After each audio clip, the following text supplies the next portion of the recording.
La historia se centra en Paul Maguire, un padre muy pendiente de su hija Caitlin. Al pasar a buscarla por la escuela, descubre que se ha hecho un tatuaje. Reacciona con molestia, más por cuidado que por rigidez, y la lleva a casa reforzando la misma idea que repite desde siempre. Lo importante es que ella se concentre en estudiar y procure dar su mejor esfuerzo. Tras ese momento tenso, la rutina continúa. Con la cercanía de su cumpleaños, Paul se reúne con sus viejos amigos Danny y Kane en el bar de este último para coordinar una celebración sencilla.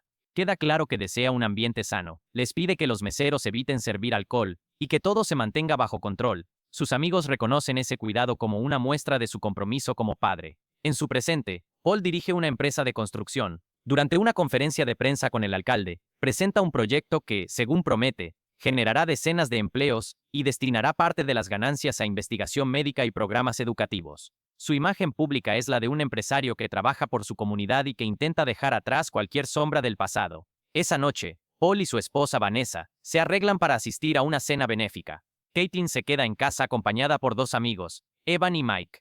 Antes de salir, Paul observa con atención la dinámica del grupo, especialmente la cercanía de Mike con su hija, y marca límites. Quiere que la convivencia sea respetuosa, sin sustancias ni comportamientos de riesgo. Incluso se ofrece a darle a Mike un empleo temporal en su compañía durante el verano, para que se mantenga ocupado y aprenda. Vanessa, por su parte, recuerda un malentendido antiguo con colillas de cigarro en el patio, y Caitlin promete que esta vez no habrá problemas. Todo parece en calma. Mientras la pareja asiste al evento y conversa sobre negocios y proyecciones, los adolescentes pasan la noche en casa de manera tranquila. Una película, algo de comida, risas discretas. La serenidad se quiebra de madrugada. Una patrulla policial se detiene frente al domicilio, y el detective Saint John, quien conoce el pasado de Paul, aparece con una noticia devastadora. Caitlin ha sido secuestrada. Hombres enmascarados irrumpieron, sorprendieron a Evan y Mike, y se llevaron a la joven a la fuerza. Los chicos, temblorosos, habían llamado a la policía poco antes. No hubo petición de rescate ni mensajes. El hecho luce calculado. El detective pide a Paul que colabore recordando nombres, conflictos o viejos rencores. Quiere saber si alguien de otra época tendría motivos para atacarlo a través de su familia. Paul afirma haber dejado atrás esa vida y no tener una pista concreta. La autoridad insiste en que no interfiera y que deje la investigación en manos oficiales. Sin embargo, el dolor de Vanessa se desborda, y ella suplica a Paul que haga todo lo que esté a su alcance para encontrar a su hija. A la mañana siguiente, el caso salta a los titulares. La presión mediática aumenta. Paul, convencido de que no se trata de un acto al azar, sospecha que el crimen es un ajuste de cuentas vinculado a viejas deudas con la mafia rusa, especialmente con un hombre peligroso llamado Ivan Chernov.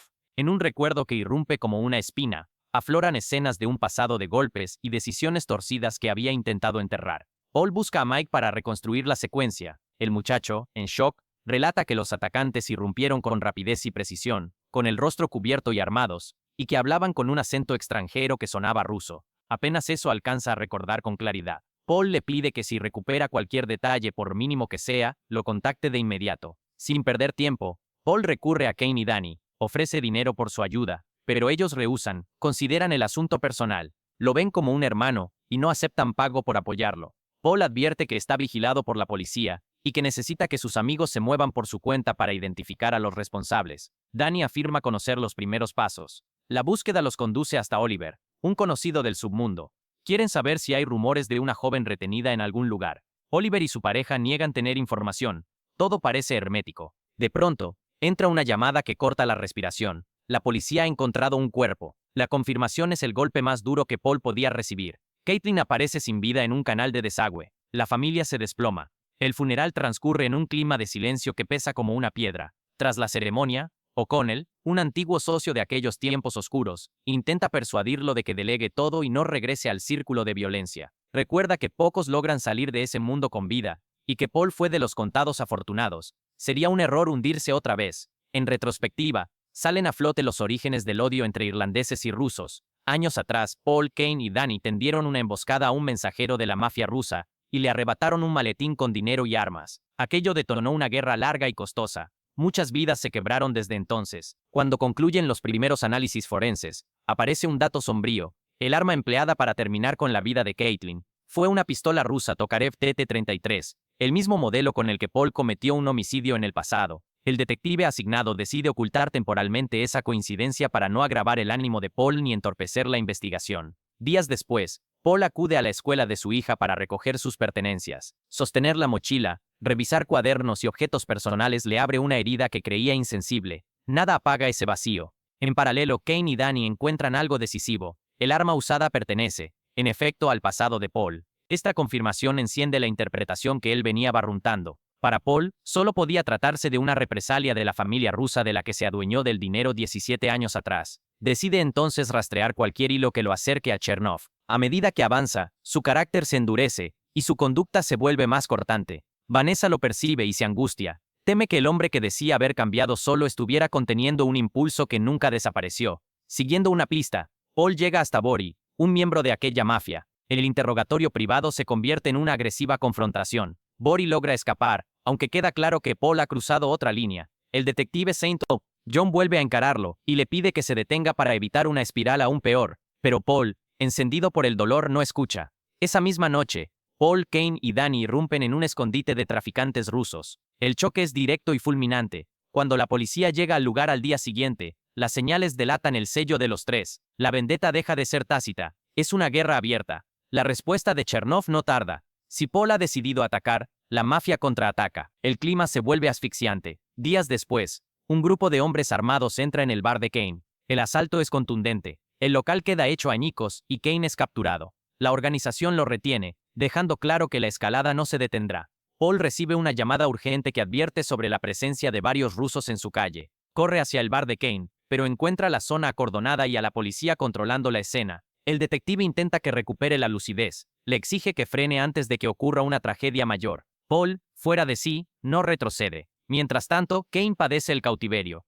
A pesar de los golpes y el cansancio, aguanta con la esperanza de que algo aclare lo ocurrido con Caitlin. Durante un interrogatorio, Chernov suelta una verdad que da contexto a un odio acumulado. El hombre abatido por Paul y sus amigos en aquel robo era su hermano. Aún así, el propio Chernov desliza una idea que cambia la dirección del caso. Deja entrever que la muerte de Caitlin quizá no proviene de su círculo. Desde ese momento, el foco de la ira de Paul muta. La paranoia y el dolor lo conducen a sospechar de Danny, el amigo de toda la vida. Imagina un móvil de codicia o una traición incubada. La confrontación es brutal en lo emocional. El vínculo de años se rompe. Paul, en medio del desgarro, lanza su acusación convencido de que alguien cercano le arrebató lo más valioso. En paralelo, Chernov concierta una reunión con O'Connell. Lo que podría haber sido una negociación o un cierre, termina mal. O'Connell no sale con vida. La violencia avanza con su propia inercia. Un objeto vuelve a escena como si fuese un testigo silencioso. La Tokarev que un día formó parte de la historia de Paul sigue existiendo entre sus pertenencias. Ese detalle lo atormenta porque es el mismo modelo empleado en la muerte de Caitlin.